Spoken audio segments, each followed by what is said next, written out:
Hello, my name is Helen Stewart, and I'm a member of the Yates County branch of the American Association of University Women. We have a project called Through the Eyes of Women of Yates County, and today we're pleased to be visiting Dr. Corrie Stork. I use that title because on May 4th, she and her husband Don were both awarded Doctor of Humane Letters by Keuka College. Congratulations, Corrie. Thank you. I know you weren't born in Penn Yan, so could you begin by telling us something about where you were born and about your family background? I was born in Watertown, but I only lived there a short period of time because my mom and dad moved back to live with his mother in Utica, New York. And so I was there until I was about 5, and I'm the oldest of 4 girls. And my sister Sally was a year younger than I, and she was born just about a year after I was, and then Barbara 2 years after that. And then my family moved to Rochester, and my sister Mary Lou was born in Rochester. And we lived in Rochester for quite a while, and then we moved about every 2 years because my dad worked for Esso, and when he got a promotion, then you moved. And so that's what happened. So I was in 3 high schools, and so we moved a lot. Now, when did you get to Penn Yan? You were in high school here, weren't you? Well, we moved here when I was a senior, which was a dreadful experience. My dad had a transfer back upstate, and because he worked for Esso, Shea Gas and Oil was one of his customers. And so he just loved this town, so he said to my mother, we're moving to Penn Yan. And we were at that time living in Ossining, N.Y. And so Mom just packed up, and we came up and lived in a big old house over on South Avenue that was Dr. Lewis's house. And I came here and graduated that year, and then we lived here another year, and then we moved away, and then we went back downstate to Terrytown. So I was only here not quite 2 years, my first year in college in my life. Yes, I went to Cornell University, and I graduated in French linguistics. And my husband went to Bowling Green, so we had sort of a long-distance courtship for 3 years. Now, where did you meet Don? Well, I was working at making sundaes at an ice cream store right down on Main Street, really where our office is today. And across the street at that time was an A&P. And Don worked summers there at A&P for Fred Marshall. And so he used to come over on his break and get a sundae or a soda or something, and that's how we met. And then you moved back and then to Penn Yan? Yes, and then when we were married, we moved here. Don had he graduated a year before I did, and he had been working in Syracuse for Guilfoyle, McNeil and Cummings as an accountant, and found out he just hated being inside, and so he just couldn't do that anymore. So he was fortunate enough to be at the right place at the right time, and Mr. Beaumont was looking for somebody to join him in the insurance business and to eventually be a partner.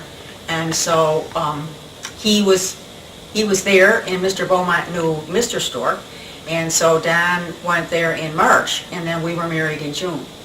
And so that we were living in Penn Yan from the time we were married. Oh, very good. And your children?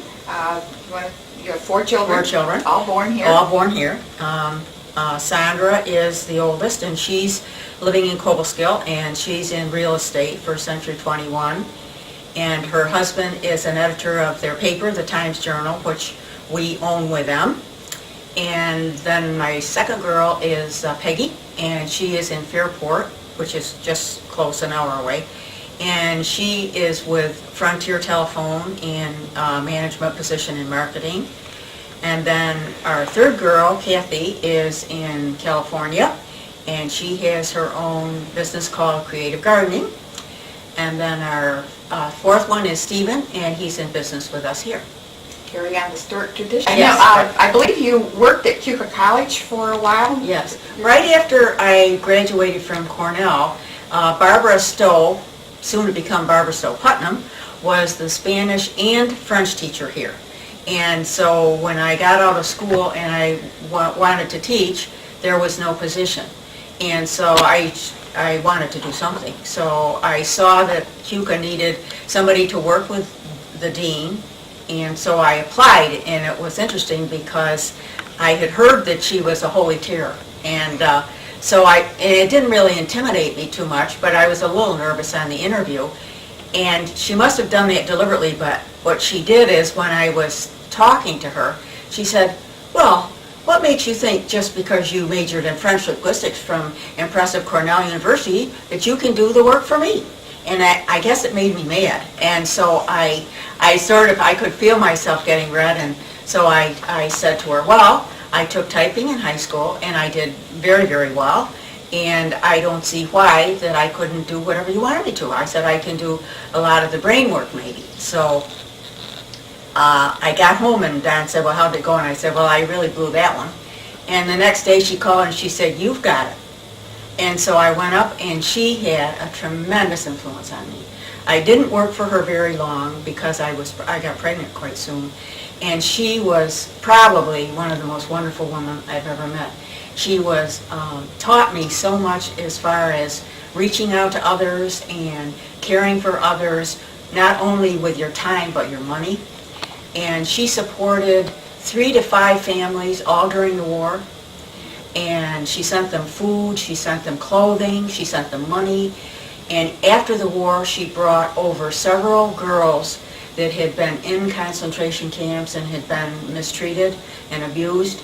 She brought them over, paid for their college. And what she did is, she told me, she said, now this all has to be done anonymously.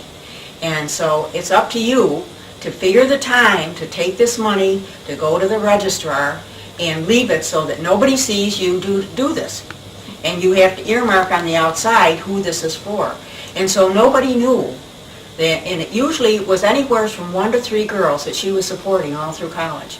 I mean, she was just a wonderful human being. I know she had wonderful results at the high school with her language students. Oh, she just, I guess I just never met anybody who was on the outside so crusty, and the girls were terrified of her. I mean, when they said they had to go to see Dr. Heth, they just trembled. But what they didn't know is underneath it all, she was so compassionate, and she had pernicious anemia, and she really had to watch it very closely. So one of my jobs was that I had to learn how to give her injections, so that if she ever had a spell, that I could use the hypodermic.